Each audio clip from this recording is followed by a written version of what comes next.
Друзья, в кыргызском языке действие, которое происходит или совершается в данное время, можно выразить разными способами. Представляете?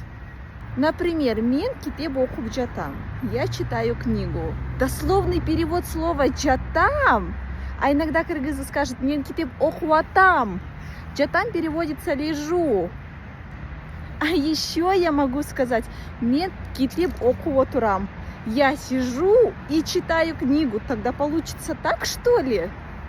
Но отурам мы можем сказать не с каждым глаголом. Например, мен бара жатам, я иду.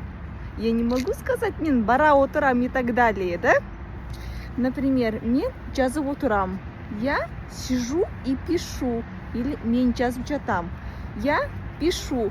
Тоже я могу сказать также, и это будет обозначать я не лежа пишу, а я просто пишу в данный момент. Вот такой интересный кыргызский язык.